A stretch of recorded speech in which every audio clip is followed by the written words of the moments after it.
হে hello viewers, আশা করছি সবাই ভালো আছেন।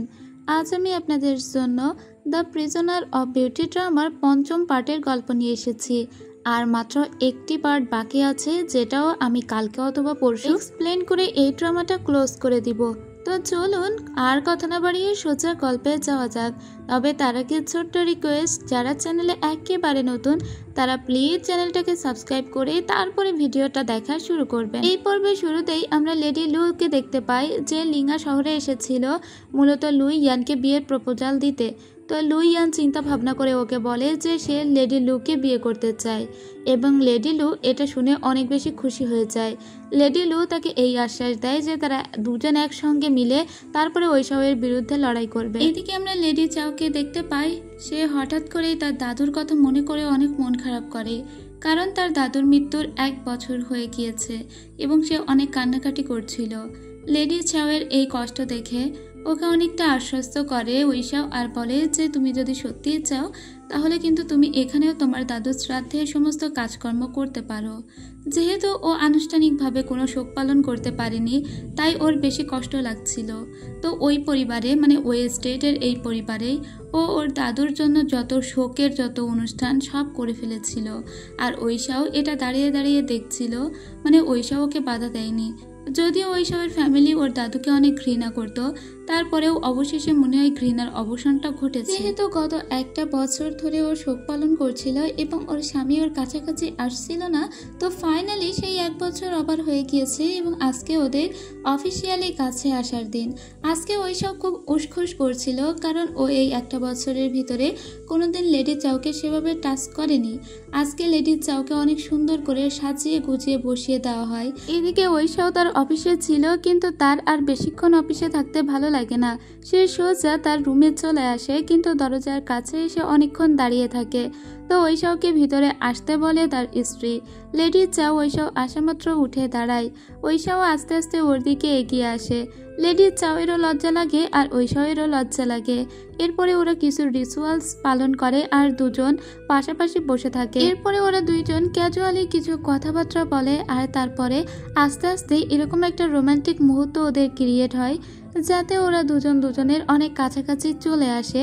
এবং ওইসাও এই প্রথমবারের মতো তার ওয়াইফকে ঠোঁটে কিস করে। আর তারপরে বেশ কাছাকাছি দুজনে চলে এসেছিল, কিন্তু সেই সময়েই ওদেরকে হঠাৎ লিয়াং এসে ডাক দেয় আর ওইসাওকে বলে এমার্জেন্সি কিছু ঘটেছে। ওইসাও বলে যাই ঘটুক না কেন আগামীকাল সকালবেলা শুনবো। তখন লিয়াং জোরে জোরে বলে ইয়ানজু শহরকে অ্যাটাক করা হয়েছে। ইয়ানজু শহর ঠিক নয়, ইয়ানজু শহরের পাশের শহর লিয়াংচং আর শাওগং। কিন্তু শাওগং কিভাবে লুই ইয়ান অর্ধেক দিনের ভিতরে এইভাবে বিজয় করে নিতে পারে, এটা মাথায় ঢুকছিল না ওইসাওয়ের। ওইসাও এরপরে লেডি চাওয়ের কাছে আসে, কারণ ওইসাও অলরেডি জানতে পেরেছে যে লেডি চাওয়ের একটা ভুলের কারণেই আজকে লুই ইয়ান এত দ্রুত শাওগং দখল করে নিয়েছে। তো লেডি চাও বলে আমি সত্যি অনেক বড় ভুল করেছি, তবে এখান থেকে প্রায় 8 মাস আগে আমি শাওগংয়ের ভিতরে একটা সিক্রেট টানেল করেছিলাম, আমি চেয়েছিলাম। এরপরে আমরা ওইসবের দাদিকে দেখতে পাই, ওর দাদির কাছে আসে আর বলে আজকে ইয়ানজু শহর বিপদে আছে, ওরা তো আমাদের চিরশত্রু, তো আমি কি যাব যুদ্ধে, তাহলে ওরা বেঁচে যাবে। ওর দাদি তখন বলে ইয়ানজু শহরের লিডার আমাদের সঙ্গে যেই প্রমিস ভঙ্গ করে অপরাধটা করেছিল, সেই সেম অপরাধ আমরাও তো করতে পারি না, তাই না? তুমি মন খুলে যুদ্ধে যাও এবং অবশ্যই তুমি ইয়ানজু শহরকে রক্ষা করবে। এদিকে লেডি চাওয়ের খুব মন খারাপ ছিল, কারণ আজকে ওই শহরের যুদ্ধে যাওয়ার কথাই না, তবে ও শুধুমাত্র লেডি চাওয়ের কথা ভেবে ইয়ানজু শহরকে রক্ষা করার জন্য এভাবে এগিয়ে যাচ্ছে। কয়জন পারে এরকমটা করতে? ওদিকে পানি শহরও বিপদে আছে। এখন পানি শহরের ডিফেন্সটাকে আরো স্ট্রং করার জন্য লিয়াংকে পাঠানো হবে। এজন্য লিয়াং এর সঙ্গে সাওতাও দেখা করতে আসে আর বলে তুমি পানি শহরে যাচ্ছ আর আমি ইয়ানজুতে ফিরে যাচ্ছি। ইয়ানজু শহরে গিয়ে আচিকে খবর দেব যেন পানিতে তাড়াতাড়ি চলে আসে, যাতে তোমার যুদ্ধ করতে সুবিধা হয়। এদিকে আমরা লেডি চাওকে দেখতে পাই যে একজোড়া জুতা এবং একটা বেল্ট নিয়ে অফিসে বসে বসে অপেক্ষা করছিল ওইসবের জন্য। ওইসব তার হাত থেকে এটা নেয় না, বরং রেখে দিতে বলে। আর ওইসব বলে যে তুমি এখানে কেন এসেছো? ওইসবকে লেডি চাও বলে আপনি চিন্তা করবেন না, আমি এক্ষুনি বয়াতে যাচ্ছি। বয়াতে গিয়ে আমি বিজেকে এটা বলবো যেন সে 20,000-এর মতো সৈন্য ব্যাকআপ দেয় আমাদের, কারণ এখন ওইসবের কাছে বেশি সৈন্য ছিল না। নিশ্চিতভাবে সে লুই ইয়ানের 1 লাখ সৈন্যর সঙ্গে 30,000 সৈন্য নিয়ে তো লড়াই করতে পারবে না, কিন্তু তারপরেও সে যাচ্ছে। তার অধিকাংশ সৈন্যই খাল খননের জন্য ক্লান্ত এবং খাল খননের কাজে নিয়োজিত, সো তার কাছে এখন মাত্র 30,000 সৈন্য ছিল। ওইসাও তার 4 জন জেনারেলের ভিতরে একজনকে মানে লিয়াংকে বলে পানি শহরের দিকে 30,000 সৈন্য নিয়ে যেতে, এবং অন্যদিকে সে আর বাকি 30,000 সৈন্য নিয়ে যাবে শাওগংয়ের দিকে লুই ইয়ানকে প্রতিহত করতে। আর ওর সঙ্গে যাবে আরও 2 জন জেনারেল, যার ভিতরে একজন জেনারেল আবার এখানে থেকে যাবে মানে ওই স্টেট দেখাশোনার জন্য। এরপরে ওর দাদিমা এবং মায়ের সঙ্গে কথা বলে চলে যায়, তবে লেডি শাওকে একবারও বিদায় জানায় না। এতে লেডি শাওয়ের মনে মনে খুব খারাপ লাগলেও কিছুই করার নেই, কারণ মেয়েটা আগেই ভুল করেছে। এরপরে ও জোরে জোরে ড্রামে বাড়ি দিতে থাকে যখন ওরা চলে যাচ্ছিল। ওরা যখন একেবারেই চলে যায়, গেট পেরিয়ে যায়, তখন ও বাড়ি দেওয়া থামায়। এদিকে আমাদের বিয়ানজো শহর দেখানো হয়। আমরা দেখতে পাই যে ইয়ান এদিকে ফিরে এসেছিল, মানে ইয়ান তো বিয়ানজো শহরেরই ছেলে। ওর বাবা তখন বলে এখন থেকে তুমি বিয়ানজো শহরের একজন ছেলে। ও তখন বলে আমি একসময় ওই ছিলাম আর আমি আজও ওই হয়েই থাকবো, মানে ওই স্টেট বোঝালো ও। যাই হোক, ও বসে বসে খাবার খাচ্ছিল, তখন কিছু সৈন্য ওকে বলে যে আমাদের লর্ডের ছেলেটা এত ইউজলেস, সে যে কেন ফিরে এসেছে সেটাই জানি না। এরপরে ও ওখানে তাণ্ডব শুরু করে দেয়, ওইসব লোকেদের সঙ্গে ফাইট করতে থাকে। ওর ফাইটিং স্কিল ছিল দারুণ, ওকে এত দারুণ ফাইট করতে দেখে ওখানকার একজন জেনারেল বলেও আমাদের তো এমন কাউকেই প্রয়োজন ছিল যে দারুণ ফাইট করতে পারবে, এবং ওরা সবাই ওর সামনে নতজানু হয়ে বলে আজকে থেকে আপনিই আমাদের প্রধান জেনারেল। কিন্তু ওর বাবাকে ও এসে বলে এখন বিপদে আছে ইয়ানজু, তাই আমি ওদের সঙ্গে যুদ্ধ করতে যেতে চাই, মানে ওই স্টেটকে হেল্প করবে। কিন্তু ওর বাবা ওকে অনেক বকা দিয়ে বলে তোমার তো সাহস কম নয়, ওই সম্প্রদায় এবং আমাদের ভিতরে আজীবন শত্রুতা, তাই তুমি তাদের হেল্প করতে পারবে না, তাই তোমাকে আমি সীমান্তে পাঠিয়ে দিচ্ছি। তাই ওকে কিছু সৈন্য দিয়ে সীমান্তে পাঠিয়ে দেওয়া হয়। এদিকে আমরা ওইসাওকে দেখতে পাই, ওইসাও তার 2 জন জেনারেল নিয়ে একটা নদী পার হয়ে তারপরে শাওগংয়ে প্রবেশ করবে। এই যে নদীটার কথা একটু মনে রাখবেন, এখানে কিন্তু দিব্যি একটা ব্রিজ আছে যেটা পার হয়ে খুব ভালোভাবেই ওপারে যাওয়া যায়। গিয়েই দেখা যায় যে ওখানে ফাইটিং শুরু হয়ে গিয়েছে। এদিকে একজন সৈন্য এসে খবর দেয় লুই ইয়ানকে যে অলরেডি 30,000 সৈন্য নিয়ে ওইসব এদিকেই এসেছে। লুই ইয়ান বলে আমার কাছে 1 লাখ সৈন্য আছে। ওদিকে আমরা বয়া দেখতে পাই, বয়াতে এখন এর দিদির সঙ্গে মানে বিজের সঙ্গে দেখা করতে এসেছিল লেডি চাও। আর এই খবর আগে থেকেই ওর বোন আফান জানতে পেরেছে, ওর বোন এখন প্রেগনেন্ট। তো ও খুবই অবাক হয় যে ওর বোন প্রেগনেন্ট হয়ে গিয়েছে। একটা কথা দেখুন যে ওদের দাদু মারা গিয়েছে, আর ওই দাদুর শোক পালন কিন্তু একা একা করেছে লেডি চাও। আফানও তো তার নাতনি হয়, সে কিন্তু শোক পালন করেনি। এদিকে সে সুন্দর টাইম কাটিয়ে সে কিন্তু প্রেগনেন্ট, তারপরেও এই মেয়ের আচরণ দেখে আপনার গা জ্বলে যাবে। যখন ওই এসে মানে লেডি চাও এসে তার দিদিকে বলে বিজে যদি 20,000 ব্যাকআপ সৈন্য দিত তাহলে খুব উপকার হতো। ইয়ানজু শহর এখন বিপদে আছে এবং ওদেরকে হেল্প করার জন্য ওইসব তার মাত্র 30,000 সৈন্য নিয়ে যুদ্ধ করতে গিয়েছে, যা যথেষ্ট নয়। তাই আমি চাই বিজের হাতে যে 20,000 সৈন্য আছে তা যেন দিয়ে ও অন্তত একটা ব্যাকআপ সার্ভিস দেয়। এই কথা শুনে ওর দিদি জ্বলে পুড়ে ওঠে আর বলে তোমার তো সাহস কম নয়, আমি যে মানুষটাকে ভালোবাসি সেই মানুষটাকে এভাবে যুদ্ধে পাঠাতে পারবো না। তুমি হয়তো হার্টলেস হতে পারো, তোমার স্বামীকে যুদ্ধে ঠেলে দিতে পারো, কিন্তু যাকে আমি ভালোবাসি, যে আমার অনাগত সন্তানের পিতা হতে চলেছে, তাকে কোনোভাবেই আমি যুদ্ধে পাঠাতে পারবো না। আমি চাই ও বেঁচে থাকুক আর আমার সাথে সারা জীবন থাকুক। ও চাইলে কিন্তু এটা বলতে পারে, কিন্তু ও হার্ট করলো এখানে লেডি চাওকে। লেডি চাও বলে কি আমি আমার স্বামীকে যুদ্ধের দিকে ঠেলে দিয়েছি? দিদি তুমি বুঝতে পারছো না, আমাদের দেশটা বিপদে আছে, আমাদের আপনজনেরা বিপদে আছে। আমার স্বামী যদি আজকে যুদ্ধ করতে না যায় তাহলে আমার বাবা চাচারাই মরে যাবে। আর তুমি কিনা বলছো আমার নিজের স্বার্থসিদ্ধির জন্য আমি আমার স্বামীকে এইভাবে যুদ্ধের মাঠে পাঠিয়ে দিচ্ছি? আমি কি আমার স্বামীকে ভালোবাসি না তুমি জানো? ঠিক তখনই বিজে এখানে চলে আসে। বিজে কিন্তু জানেই না যে আজকে তার শালি এখানে ঠিক কি কারণে এসেছে। বিজে এদের দুজনকেই কাঁদতে দেখে বলে কি হয়েছে? আফান তখন বলে কিচ্ছু হয়নি। আর লেডি চাও একবারের জন্যও আর ব্যাকআপ ফোর্সের কথা বলে না। এরপরে লেডি চাও ওর দিদিকে বাই বাই জানিয়ে বাইরে চলে এসে অনেক কাঁদতে লাগে আর নিজের মনেই নিজেকে ধিক্কার দেয় যে ও কি সত্যিই তাহলে ওর স্বামীকে বারবার যুদ্ধের দিকে ঠেলে দেয়। ও তো এটা চায়নি।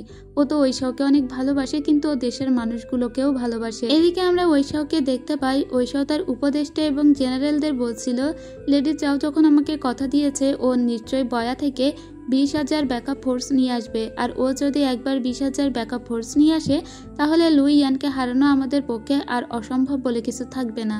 এদিকে লেডি চাও খুব মনটা ভেঙে বাড়ির দিকে আসছিল, কিন্তু ও যখন পথ দিয়ে হাঁটছিল ঠিক তখনই কিছু বাচ্চাদের ও খেলা করতে দেখে, যারা নদী নিয়ে কিছু একটা খেলছিল, মানে পানি টানি এই টাইপের আর কি, যা একটু পরে আমি ব্যাখ্যা করছি। লেডি চাও যখন বাচ্চাদের ওই খেলাটা খেলতে দেখে তখনই ওর মাথায় একটা আইডিয়া আসে।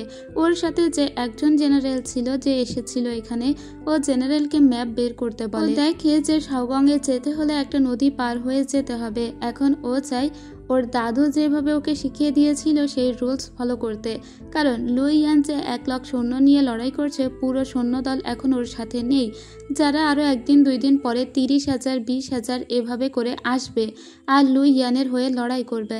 এখন যদি ওই সৈন্যদের আশা আটকে দেওয়া যায় তাহলে তো ওরাও যুদ্ধের মাঠে উপস্থিতই হতে পারবে না। আচ্ছা, শাওগংয়ে যাওয়ার পথে যে নদীটা আছে সেই নদীটা আমরা যদি জোয়ারে ভাসিয়ে দিতে পারি তাহলে ওরা নদী পার হতে পারবে না। এজন্য নদীতে যখন জোয়ার আসবে ঠিক তখনই ওই পানিটাকে আমাদের বন্দি করে রাখতে হবে। তার জন্য দুপাশে বাঁধ দিতে হবে। তো একটা বাঁধ দিতে ঠিক কতদিন সময় লাগবে? তখন জেনারেল জানায় প্রায় 15 দিন লাগবে, কিন্তু অতদিন তো ওয়েট করা যাবে না। তাই তখন লেডি চাও অন্য উপায় দেখে। যাই হোক, এদিকে ঐশাও তখনও ওয়েট করছে যে লেডি চাও হয় বয়াতে গিয়ে সেই 20,000 সৈন্য নিয়ে আসবে, এবং তার সাথে সাথে মনে পড়ে এতদিন লেডি চাওয়ের সঙ্গে কাটানোর সময়গুলো। ও লেডি চাওকে খুব মিস করছিল, কিন্তু এই কথাটাও কাউকে বলতেও পারে না। এদিকে লুই ইয়ানকে দেখি ওর কাছে যত সৈন্য ছিল ও সেগুলো নিয়ে যুদ্ধের ময়দানে নেমে পড়েছে। ঐশাও কি করবে? ওর হাতে মাত্র 30,000 সৈন্য ছিল। ও সেগুলো নিয়ে ডাবল সৈন্যের সঙ্গে লড়াই শুরু করে। এদিকে আমরা সেই ঝর্ণা দেখতে পাই, যে ঝর্ণা দিয়ে মূলত নদীতে পানি প্রবাহিত হয়। ওরা সেই ঝর্ণার কাছে এসেছিল। ওরা পানিতে বাদ দিবে না, কিন্তু পানিতে বন্যা সৃষ্টি করবে। আর এরকম বন্যা সৃষ্টি করবে যাতে পানিটা 2-4 দিনে একদমই না কমে আর ওই নদী পুরো ভরাট হয়ে যায়। এখন ওর সঙ্গে আরও 500 সৈন্য এসেছিল। ও ওই সৈন্যদের বলে, তোমরা এক্ষুনি সালফারের বস্তা নিয়ে এসো এবং সেগুলো আমরা এই নদীর চারপাশে সাজিয়ে দিব। ওদিকে ঐশাওয়ের মাথায় টেনশন কাজ করছে, এখনো ব্যাকআপ ফোর্স আসেনি। তাহলে ওরা কতক্ষণ এদের সঙ্গে লড়াই করতে পারবে ও জানে না, কিন্তু ও 3 দিক দিয়ে লুই ইয়ানের সৈন্যদেরকে অ্যাটাক দেওয়ার চেষ্টা করছে। এদিকে হাতে হাতে সবাই মিলে কাজ করছিল। এরা সালফারের বস্তা নিয়ে আসে এবং ওই যে ঝর্ণার মুখ, সেই ঝর্ণার মুখে সেই বস্তাগুলো একে একে দিয়ে দিতে থাকে। একসময় আমরা দেখতে পাই যে পুরো ঝর্ণার মুখেই বস্তাগুলো দিয়ে দেওয়া হয়েছিল। ওরা মূলত সালফারে আগুন ধরিয়ে এখানে বন্যা সৃষ্টি করতে চায়। কিছুক্ষণ পরেই সালফারে আগুন ধরিয়ে দেওয়া হয় যাতে পাহাড় থেকে ভীষণ তীব্র বেগে পানি প্রবাহিত হতে থাকে, আর সেই পানি সব এই নদী বেয়ে যেতে থাকে, যে নদী মূলত পার হয়ে শাওগংয়ে যেতে হয়। কিছুক্ষণের ভিতরেই হয়তো ওই নদীতে বন্যা হয়ে যাবে। এদিকে আমরা ঐশাওকে দেখতে পাই, সে তার সমস্ত ফোর্সদের বলে দেয় যেভাবেই হোক লুই ইয়ানকে আটকাও, অন্তত পক্ষে আজকে দিনের জন্য তো ওকে আটকাতেই হবে। আর আমরা কোনোভাবেই পিছু হটবো না, আমাদের কাছে সৈন্য কম থাকলেও কি আমরা পারবো। এদিকে লিয়াংও মাত্র 30,000 সৈন্য নিয়ে এসেছিল। ওদিকে আচিও তার কিছু সৈন্য এবং সে নিজে আসে এবং ওরা সবাই লুই ইয়ানের সৈন্যের সঙ্গে ফাইট করে। এদিকে আমরা লুই ইয়ানের আরও কিছু ব্যাকআপ সৈন্য দেখতে পাই যাদের আজকে ব্যাটলফিল্ডে যাওয়ার কথা ছিল, কিন্তু ওরা যে নদী পার হয়ে যাবে সেই নদীতে দেখে যে নদীটা কানায় কানায় পূর্ণ। আপনাদের মনে আছে যে ব্রিজ পার হয়ে ঐশাও ও তার সৈন্যরা গিয়েছিল, সেই ব্রিজটা কিন্তু এখন আর নেই। আবার নদীর ওই পাশে ওই লেডি চাও দাঁড়িয়ে আছে। তখন এরা বলে ওটা লেডি চাও না, ঐশাওয়ের স্ত্রী। ওকে যদি আমরা ধরতে পারি তাহলে লুই ইয়ান অনেক খুশি হবে, কিন্তু ওকে কিভাবে ধরবো? এই নদীই তো পার হতে পারবো না। এদিকে আমরা ঐশাওকে দেখতে পাই, ও ব্যাটলফিল্ডে এসে ব্যাটল করছিল এবং এখানে যেহেতু সৈন্যের সংখ্যা এখন লুই ইয়ানের কাছে একটু কমই ছিল, ওর তো আরও ব্যাকআপ সৈন্য আসার কথা ছিল, সেগুলো এলো না। সেজন্য লুই ইয়ান বারে বারে হারছিল। ওদিকে পানি শহরের দিককার সৈন্যগুলোও হেরে যাচ্ছে আর এদিকে শাওগংয়ের সৈন্যগুলোও হেরে যাচ্ছে। লুই ইয়ানের মাথায় আকাশ ভেঙে পড়ে এবং লুই ইয়ান সবাইকে বলে রিট্রেট, মানে তোমরা পিছু হটো এবং আমরা ওদের সঙ্গে যেহেতু পারবো না তাই আমাদের এখন ফিরে যেতে হবে। তো ওইশাও এই যুদ্ধটা জিতে যায়, যদিও এটা অসম্ভব ছিল কিন্তু ও জিতে গিয়েছে। ঠিক তখনই ওর কাছে একটা উইশ নৌকা কেউ একজন নিয়ে আসে আর বলে এটা লেডি চাও পাঠিয়েছে। এদিকে আমরা আছি এবং লিয়াংকে দেখতে পাই ওরা দুজনও পানি দখল করে পুনরায় শাওগংয়ে ফিরে এসেছে। এদিকে ওইশাও চিন্তা করে যে বয়া থেকে তাহলে মনে হয় ব্যাকআপ ফোর্স লেডি চাও নিয়ে এসেছিল, তবে একটু দেরি হয়ে গিয়েছে। একটু দেরিতে হলেও নিয়ে তো এসেছিল, সে তার কথা রেখেছে, এজন্য ওইশাও খুব খুশি হয়। তো পরদিন ওরা বয়া দিয়ে তারপরে ফিরে যাবে ওই স্টেটে, কারণ বয়াতে ও ভেবেছে যে লেডি চাও আছে, তো লেডি চাওকে এখান থেকে রিসিভ করে তারপরে যাবে। এদিকে ওদের সামনেই বিজে এসে পড়ে। বিজে কিন্তু ওইশাওকে কখনো দেখেনি আর ওইশাও বিজেকে কখনো দেখেনি। তো এই প্রথম ওরা দুজনে দেখা হয় এবং ওর একজন জেনারেল বলে যে এটাই কিন্তু বিজে। তো বিজে প্রথমে কুর্নিশ করে আর বিজে ওইশাওকে দেখে অনেক পছন্দ করে ফেলে। ওইশাও বিজেকে বলে তোমাকে অনেক ধন্যবাদ, কারণ তুমি ব্যাকআপ ফোর্স নিয়ে গিয়েছিলে। বিজে তখন বলে ব্যাকআপ ফোর্স কই, আমি তো কোনো ব্যাকআপ ফোর্স নিয়ে যাইনি। ওইশাও তখন বলে কি ব্যাকআপ ফোর্স নিয়ে যাওনি? এদিকে আমাদের ছোট্ট একটু ফ্ল্যাশব্যাক দেখানো হয়, যেখানে আমরা লেডি চাওকে ওই সৈন্যগুলোকে বলতে শুনি যে তোমরা যদি আমাকে ধরতে চাও এই নদী সাঁতরে এসো, আর তারপরেই বুঝবে তোমরা প্রত্যেকেই এখানে মারা পড়বে ঠিক পিঁপড়ার মতো। আর ঠিক তখনই ওই জেনারেলগুলো ভয় পেয়ে যায় আর ওরা বলে নিশ্চয়ই লেডি চাও এমন কোনো কারসাজি করেছে যাতে আমরা সবাই মারা পড়ব, তাই আমরা আজকে যুদ্ধক্ষেত্রে যাব না, চলো সবাই রিট্রিট করো এবং ফিরে চলো, কারণ এখন এই নদীতে গেলে আমরা সবাই মারা যাব। লেডি চাও কিন্তু ওরা নদীতে পড়লে মারা যেত, এই ভয়টা দেখে ওদের জীবনটাও বাঁচিয়ে দিল, কারণ ওরা নদীতে পড়লে সত্যিই মারা যেত। এদিকে ওইসব মনে মনে চিন্তা করছে যে তাহলে তার বউ এখন আছেটা কোথায়। বিজে বলে সে এসেছিল বটে কিন্তু সে তো চলে গিয়েছিল, আমরা তো জানি না এখন কোথায় আছে। ওইসব বুঝতে পারে যে লেডি চাও নিশ্চয়ই শাওগংয়েই আছে, আর ওই যে নৌকাগুলো নিজের হাতে ভাসিয়েছে, অথচ ওইসব ভেবেছিল ওই নৌকাগুলো ও কাউকে দিয়ে এখানে এনে ভাসিয়ে দিয়েছে। এবার ওইসব আবারও সবাইকে বলে যে ফিরে চলো, কারণ এখানে আর থাকা যাবে না, লেডি চাও নিশ্চয়ই আমাদের জন্য শাওগংয়ে ওয়েট করছে। আর শাওগংয়ের খুব কাছাকাছি শহর হলো ইয়ানজু, সেই ইয়ানজুতে গেছে কিনাও চিন্তা করে। এদিকে আমরা আফানকে দেখি, আফানকে বিজে এসে জানায় যে লেডি চাও কোথায়, ওরা নাকি খুঁজে পাচ্ছে না। আফান তখন কেঁদে কেঁদে বলে তোমাকে একটা কথা আমি হাইড করেছিলাম, এখন তোমাকে বলবো। এটা বলে ও বলে যে লেডি চাও সেদিন কী কারণে এসেছিল এবং ও এটাও বলে যে ও কতগুলো কথা শুনিয়ে দিয়েছে। বিজে তখন বলে ঠিক আছে, তুমি তোমার ধারণাই বাঁচো আর লেডি চাও তার ধারণাই বাঁচে, সো তোমরা দুজনেই রাইট। এদিকে প্রায় বৃষ্টি শুরু হতে যাচ্ছে এবং আমরা দেখি সেই জায়গাতে ওই সব পৌঁছেছে যে জায়গাতে আগের দিন বন্যা সৃষ্টি করেছিল ওরা সবাই। লেডি চাও এখানে স্টে করেছিল বেশ একদিন, কিন্তু ও যখন বুঝতে পারে যে ওইসব এখনও ওর কথা জানতে পারেনি, তাই ও সোজা এখান থেকে চলে গিয়েছে। ওইসব ওকে সব জায়গাতে খুঁজতে থাকে এবং এখানে আমরা একটা প্যাভিলিয়ন দেখতে পাই যেখানে লেডি চাও একদিন এক রাত স্টে করেছিল, কিন্তু অনেক গভীর রাতে ও এখান থেকে চলে যায় ইয়ানজুর উদ্দেশ্যে।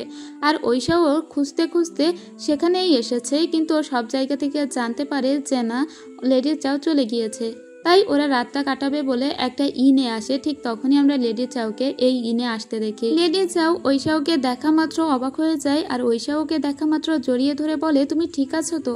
এদিকে লিয়াং মনে মনে বলে আজকে যদি আমি আমার সাউতাওকে একটু দেখতে পেতাম, কতদিন হয়ে গেল মেয়েটাকে দেখি না। এদিকে লেডি চাও রুমের ভিতরে এসে বসেছিল, ওইশাও তখন রুমের ভিতরে আসে আর বলে তোমার বুদ্ধির তারিফ করতে হয়, বয়া হয়তো ব্যাকআপ ফোর্স দেয়নি কিন্তু তোমার কারণে আমরা যুদ্ধে জিতেছি। ওইশাওকে তখন লেডি চাও বলে আমি তোমাকে কথা দিয়েছিলাম যে আমি ব্যাকআপ ফোর্স নিয়ে যাব, কিন্তু আমি তো সেটা পারিনি, তাই অন্যভাবে আমি আমার কথা রাখার চেষ্টা করেছি। ওইশাও বলে এই যুদ্ধটা একদমই জিততে পারতাম না, কিন্তু জিতে তো গিয়েছি। তাছাড়া আমি তোমার উপর অনেক রাগ করেছিলাম, তুমি তার জন্য আমাকে মাফ করে দাও। আমার তোমার প্রতি যে ভালোবাসা এবং বিশ্বাস সেটা সবসময় অটুট, আর আমি জানি তুমিও আমাকে অনেক ভালোবাসো আর অনেক বিশ্বাস করো। যাই হোক ওরা এক হয়ে গিয়েছে। আর এদিকে লুই ইয়ান আর তার সৈন্যদল দেখতে পায় যারা সবাই এখন বিধ্বস্ত হয়ে গিয়েছিল। লুই ইয়ানের উপদেশটা বলে এখন আমাদের তড়িঘড়ি করে কোনো কিছু করা উচিত হবে না, এখন আমাদের সৈন্যদের রেস্টের জন্য আমাদের লিঙ্গা শহরে ফিরে যেতে হবে আর সেখানে গিয়ে রেস্ট করতে হবে। কিছুদিন আমাদের অবশ্যই চুপচাপ থাকতে হবে, পরিস্থিতি অবজার্ভ করতে হবে, আর তারপরে যদি কোনো কিছু করা যায় তাহলে তাই করতে হবে। লুই ইয়ান তখন বলে যে ঠিক আছে এখন আমরা ফিরে যাব। এদিকে আমাদের ইয়ানজু রাজ্য দেখানো হয়। ইয়ানজু হলো লেডি চাওয়ের বাবার বাড়ি। তো এখানে ওরা সবাই এসেছে, কারণ ওরা শাওগংয়ে ছিল আর শাওগং থেকে ইয়ানজো মাত্র অল্প একটু দূরের পথ, তাই ওরা এই পথে দেখা করে যাচ্ছে। যদিও ওইসাও আসতে চায়নি, কিন্তু যেহেতু ও এখন লেডি চাওকে অনেক ভালোবাসে আর লেডি চাও গত 1 বছর ধরে তার বাবার বাড়িতে আসেনি, তাই সেজন্য ও এসেছে সবার সঙ্গে। এটা লেডি চাওয়ের বড় চাচা, এবং এই বড় চাচাকে ওইসব একদম সহ্য করতে পারে না। সে মনে করে এখান থেকে 15 বছর আগে ঘটে যাওয়া এই কাহিনীর সঙ্গে তার বড় চাচার হাত ছিল। এবার এদিকে আমরা বিজেকেও দেখি যে ওরাও এসেছে ইয়ানজুতে। ওরা যখন জানতে পেরেছে ওইসবরা আসছে, তাই ওরাও এসেছে। তো এখানে একটা মিলন মেলা তো হলো, কিন্তু বড় চাচাকে একদমই ওইসব কুর্নিশ করে না, যদিও ওইসবকে বড় চাচা অনেক বেশি প্যাম্পার করছিল। তো বাড়ির ভিতরে আসার পরে ওর বড় চাচি লেডি চাওকে বলে, তোমার ঘর একদম ঠিক করে গুছিয়ে রেখেছি, তুমি ওখানেই জামাইকে নিয়ে বিশ্রাম করো। তখনই ওইসবের মনে পড়ে লেডি চাও এখানকার কত আদরের মেয়ে, আর আমার বাড়িতে ও সবসময় ভয়ে থাকতো, সবার মন জয় করার ধান্দায় থাকতো।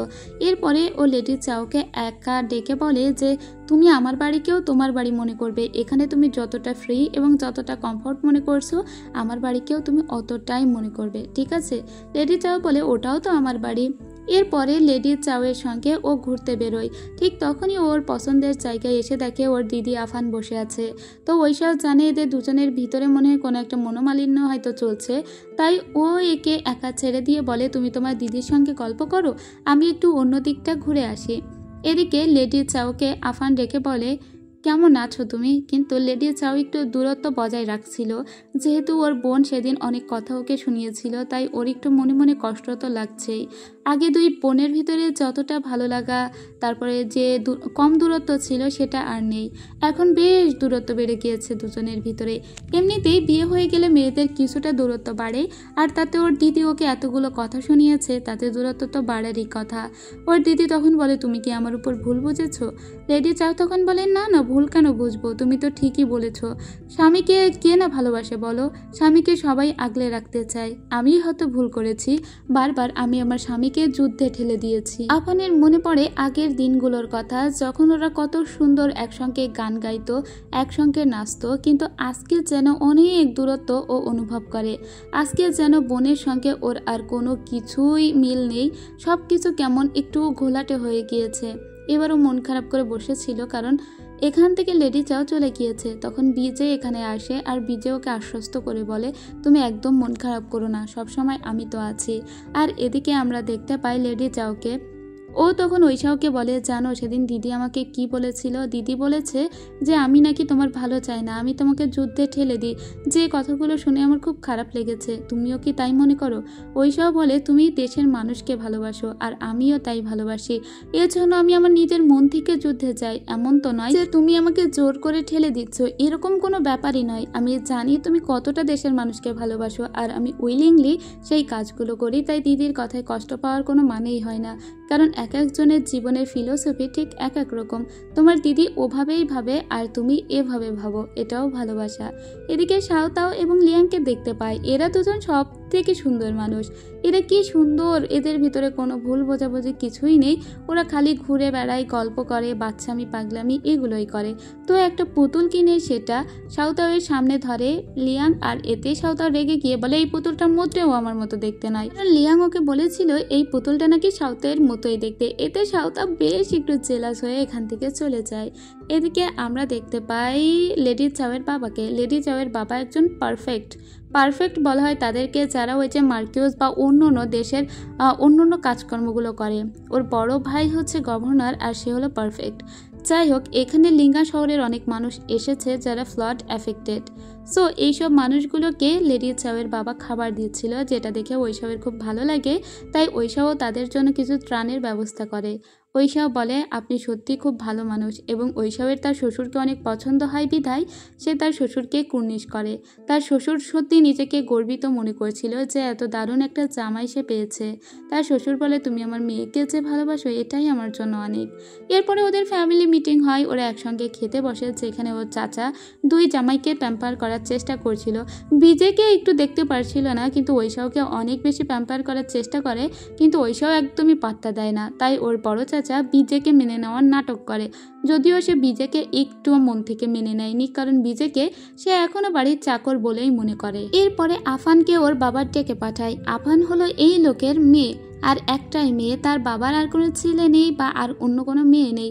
তো আফানকে ডেকে তার বাবা বলে বিজে যেহেতু বয়াকে টেক ওভার করে নিয়েছে, তাই বলবে যেন ও আমার হাতে টেক ওভার করে দেয় বয়াকে, তবে বয়া ভালো থাকবে। আর এতে আফান রেগে গিয়ে বলে, বাহ, যখন চলে গিয়েছিলাম তখন তো খুব গালিগালাজ করেছিলে, ইভেন এখনও তুমি ওকে মেনে নাওনি, আর এখন কিনা বলছো আমার স্বামী যেটা পেয়েছে সেটা তোমার হাতে তুলে দিতে। কেন কেন তুলে দেবো সেটা? এতে ওর বাবা রেগে গিয়ে বলে, তোমার যত বড় মুখ নয় তত বড় কথা বলে মারতেই যাচ্ছিল। তখন ওখানে বিজে চলে আসে আর ওর বাবাকে থামিয়ে দিয়ে নিজের স্ত্রীকে নিয়ে চলে যায়। উপদেশটা তখন এই লোককে বলে, তুই মেয়েরই এখন শক্তিশালী জামাইয়ের সঙ্গে বিয়ে হয়েছে, সো তাদেরকে কন্ট্রোল করা একটু কঠিন, তাই তাদেরকে নরমে কন্ট্রোল করতে হবে। এদিকে বিজে কিন্তু কোনো কিচ্ছুই চায় না, সে কেবলই তার লেডিকে ভালোবাসে। এদিকে আমরা লেডির চাওকে দেখি আর ঐশাওকে দেখি। ঐশাওয়ের এই ঘরটা অনেক পছন্দ হয়েছিল, যে ঘরে লেডির চাও থাকতো। তো আজকে ওরা ভীষণই রোম্যান্টিক একটা মুহূর্ত কাটায়। ঐশাওকে লেডি চাও বলে, তুমি যেহেতু শাওগং জয় করেছো, পান্ডি জয় করেছো, আর আমাদের ইয়ানঝু বাঁচিয়েছো, তাই তুমি কি গিফট চাও? ঐশাও তখন ওর কাছে একটা বাচ্চা চায়, আর তারপরে অনেক কিছুই হয়, সেগুলো আমি স্কিপ করলাম। যাই হোক, পরদিন ওরা আবারও ওই স্টেটে ফিরে যাওয়ার জন্য যখন বের হচ্ছিল, ঠিক তখনই আমরা লেডি চাওয়ের বাবাকে দেখি রাস্তায় কুর্নিশ করতে। সে বলে এই পথ দিয়েই হয়তো ওই স্টেটে যেতে হয়, যে অন্যায় এখান থেকে 15 বছর আগে আমরা করেছিলাম সেই অন্যায় হয়তো মার্জনা হওয়ার নয়, কিন্তু আমি কোনো ঘৃণা পোষণ করছি না। আমি আমার মেয়েকে 2 হাতে তোমার হাতে তুলে দিচ্ছি। তুমি ওকে ভালোবাসা দিয়েছো, তোমার পরিবার ওকে মেনে নিয়েছে, এটাই আমাদের জন্য অনেক। তুমি সত্যি খুব বড় মনের। এটা বলে মেয়ে জামাইকে বিদায় দেয়। এরপরে ওরা আবারও ওই স্টেটে ফিরে আসে। এখানে আসার পরে লেডি চাওকে একটা সাদা কাপড় দেওয়া হয়, কারণ 1 বছর হয়ে গিয়েছে ওদের বিয়ের বয়স। ও কখনো অ্যানসেস্ট্রাল হলে প্রবেশ করেনি, অর্থাৎ যে হলে ঐশাওয়ের বাবা, বড় ভাই এবং দাদুর মেমোরিয়াল ট্যাবলেট রাখা আছে। কারণ এতদিনে ওরা ওকে পুরোপুরিভাবে মানতে পারেনি, তবে আজকে মানতে পেরেছে, তাই ওকে এই হলে প্রবেশ করতে দেওয়া হয়েছে। এখন থেকে ও এই পরিবারের একটা অবিচ্ছেদ্য অংশ। ঐশাওয়ের মা পরে ঐশাওকে ডেকে বলে, কতদিন হয়ে গেল, তোমার তো এবার একটা ছেলে মেয়ের কথা ভাবতে হবে। আমি একটা প্রেগনেন্ট ওম্যানের কাপড় চোপড় নিয়ে এসেছি। এই কাপড় চোপড় তুমি যদি তোমার বেডের নিচে রেখে দাও, তাহলে খুব দ্রুতই লেডি চাও দেখবে মা হতে যাবে। এই কথা শুনে ঐশাও বলে, মা, এগুলো এখন কেউ বিশ্বাস করে? এগুলো কি সত্যি কখনো ঘটে নাকি? ওর মা বলে, না না, আমাকে এক তান্ত্রিক বলেছে এগুলো সত্যিই ঘটে। ওর মা এক বস্তা কাপড় চোপড় দিয়ে দেয় ঐশাওয়ের কাছে, যেগুলো হলো গর্ভবতী মহিলাদের কাপড় চোপড়, এবং এগুলো রেখে দিতে বলে। এদিকে আমরা শাওতাওকে এবং লিয়াংকে দেখতে পাই, ওরা দুজনে বসে এখানে বারবিকিউ করে খাচ্ছিল। তো শাওতাও বলে, চলো এবার আমরা বিয়েটা করে ফেলি। কিন্তু লিয়াং বলে, না না, আমি তো এখনো টাকা জমাচ্ছি, তোমাকে বিয়েতে যত কিছু গিফট দেবো সেই সব গিফট দেওয়ার মতো টাকা কি আমার জমেছে নাকি? শাওতাও বলে, দূর, তুমি রাখো তো, আমার এত টাকাও লাগবে না আর এত গিফটও লাগবে না, আমার তো খালি তোমাকে লাগবে, চলো এবার বিয়ে করে ফেলি। কিন্তু লিয়াং বলে, না, এখনো আমার কাছে তো সেই পরিমাণ টাকা হয়নি, আমাকে একটা বাড়ি কিনতে হবে, সেই বাড়িটা তোমাকে উপহার দিতে হবে। দূরে দাঁড়িয়ে দাঁড়িয়ে এটা দেখছিল। শাওতাও এখান থেকে রেগে চলে যায়, কারণ লিয়াং ওর মনটাই বুঝছে না। তখন লিয়াংকে বলে, আরে তুমি বোঝো না কেন, শাওতাও এক্ষুনি তোমাকে বিয়ে করতে চাচ্ছে, তুমি দ্রুতই ওকে বিয়ে করতে রাজি হয়ে যাও, ওর কিচ্ছু লাগবে না। তখন ওকে বলে, তাহলে তুমি আমাকে কিছু টাকা ধার দাও। বলে, আরে বোকা, ওর কিছুই লাগবে না। লিয়াং বলে, তাহলে যাই, আমি গিয়ে লর্ডের কাছে টাকা চাই। এদিকে ঐশাও বসে বসে ওর মায়ের কথাগুলো ভাবছিল, এবং সেই কাপড় চাপড়গুলো খুলে বসে আছে ও, যে এগুলোকে বেডের নিচে রাখতে হবে। ঠিক তখনই এখানে উপদেশটা আসে, আর উপদেশটা বলে, কি করছে আমার লর্ড? তখন উপদেশটাকে বলে যে বয়া শহরের কি অবস্থা, বয়া কি এখন ভালো আছে? বয়াতে এক্ষুনি কাউকে পাঠিয়ে দাও তো। তখনই এখানে টাকার কথা বলতে লিয়াং আসে, কিন্তু ও বলার আগে ঐশাও ওকে বলে, ঠিক টাইমে তুমি এসেছো, এক্ষুনি বয়াতে যাও, গিয়ে আমার শালিকাকে বলবে যে তার লাস্ট 2 মাসে পরনের কাপড় চোপড় যেন সে দুটো একটা আমাকে পাঠিয়ে দেয়, আর যদি সে তার বেবির কোনো কাপড় চোপড় বানিয়ে থাকে সেগুলোও যেন পাঠিয়ে দেয়, কারণ অলরেডি তাদের একটা পুত্র সন্তান হয়েছে। আর হ্যাঁ, কিছু খেলনাপাতিও দেখবে দেয় কিনা, যদি সেগুলো দেয় সেগুলো নিয়ে আসবে। এখানে লিয়াং কোনো কথা বলতেই পারে না। এদিকে লেডি চাওকে দেখি তার পিরিয়ডের ডেট পিছিয়ে গিয়েছিল। লেডি চাওকে তখন চুয়ানিং বলে যে হয়তো বা আপনি প্রেগনেন্ট। তখন বলে, হ্যাঁ, আমার মাথা ঘোরাচ্ছে, বমি বমি ভাব হচ্ছে। যদি লর্ড এই কথা শুনে সে সত্যি খুব খুশি হবে। এদিকে আমরা লিয়াংকে দেখতে পাই। লিয়াং বয়া শহরের উদ্দেশ্যে এসেছিল এবং এখানে ওর প্রথমে বিজয়ের সঙ্গে দেখা হয় আর বলে আমাদের লর্ড এগুলো দিতে বলেছে মাইলেডিকে। তো যখন এই কথাগুলো আবার শোনে আফান, তখন ও অনেক দারুণ দারুণ কিছু কাপড় তার বোনের উদ্দেশ্যে গুছিয়ে দিতে থাকে।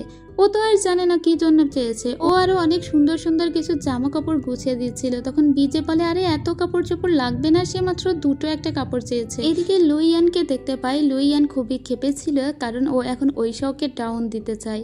ঠিক তখনই আমরা দেখতে পাই লেডি লুকে যে কথা দিয়েছিল বিয়ে করবে, সেই বিয়েটা কিন্তু এখনো হয়নি। লেডি লু মনে মনে বলে যেভাবেই হোক লুইয়ানকে আমাকে বিয়ে করতেই হবে, ওকে কোনোভাবেই গিভ আপ করানো যাবে না, যেভাবেই হোক ঐশাওকে হারাতে হবে। তাই ও সোজা সুন্দর একটা বিয়ের কাপড় পরে লুইয়ানের সামনে দেখা করতে আসে। লুইয়ানকে বলে মাই লর্ড, আপনি কথা দিয়েছিলেন আমাকে বিয়ে করবেন, আমি মনে করি এটাই মোক্ষম সময়। যেহেতু এখন যুদ্ধবিরতি চলছে, এই সুযোগে আমরা বিয়েটা করে ফেলি আর তারপরে আমরা দুজনে মিলে ঐশাওকে ডাউন দেব। আর লুইয়ান ওর দিকে তাকিয়ে লেডি লুইয়ের মুখ থেকে মাস্কটা যখনই খুলতে যায় তখন লেডি লু বলে এটা খুললে আপনার অমঙ্গল হবে, যেহেতু আমি রাজকপালি আর সেজন্যই এই মাস্কটা আমাকে পরতে হয়েছে। তখনই ওকে কোলে করে তুলে নিয়ে যায় লুইয়ান বিয়ে করবে বলে। এদিকে আমরা লিয়াংকে দেখতে পাই। ও কিন্তু কাপড় চাপড় নিয়ে ফিরে এসেছিল। এসেই ও সাউতাওয়ের সঙ্গে দেখা করতে চায়, কিন্তু সাউতাও ওর সঙ্গে দেখা করবে না, কারণ গতদিন ঝামেলা হয়েছে যে লিয়াং এখনও টাকা জমাচ্ছে, অথচ সাউতাও চায় ওর সঙ্গে বিয়ে করতে।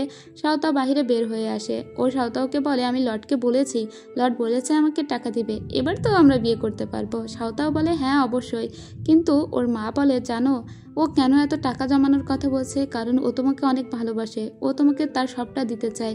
ও মনে করে যে তুমি ওর থেকে পারফেক্ট কাউকে পাবে। নিজের যেগুলো ল্যাকিংস আছে ও সেগুলো টাকা দিয়ে পূর্ণতা করতে চায়। যাই হোক, এদিকে আমরা ঐশাওকে দেখতে পাই। ঐশাও তার স্ত্রীর সঙ্গে দেখা করতে এসেছিল, কিন্তু ওর বোনের এক টুকরো কাপড় বেডের নিচে রেখে দেয়। ঠিক তখনই ঐশাওকে ওর স্ত্রী বলে জানো আমার পিরিয়ড মিস হয়ে গিয়েছে।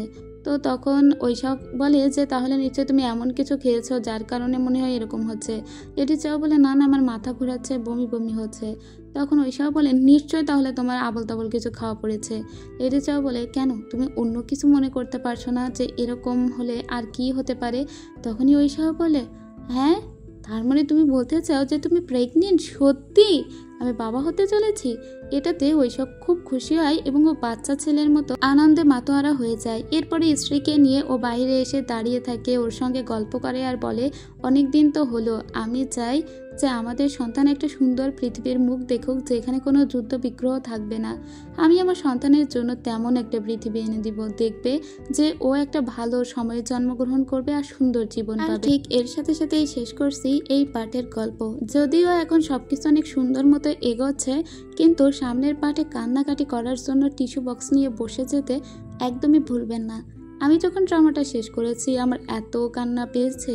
আর মাত্র 3টে এপিসোড বাকি আছে, আমি ডিটেলসে এক্সপ্লেন করব। তো যারা এখনও চ্যানেলটাকে সাবস্ক্রাইব করেনি তারা চ্যানেলটাকে সাবস্ক্রাইব করে রাখবেন। আর নেক্সট এপিসোডে কি ঘটে এবং কতটা হৃদয় ভেঙে দিয়ে যায় আপনাদের, সেটার জন্য ওয়েট করুন। তো আজ এ পর্যন্তই, দেখা হবে পরে পার্টে। সবাই ভালো থাকবেন, সুস্থ থাকবেন, টাটা।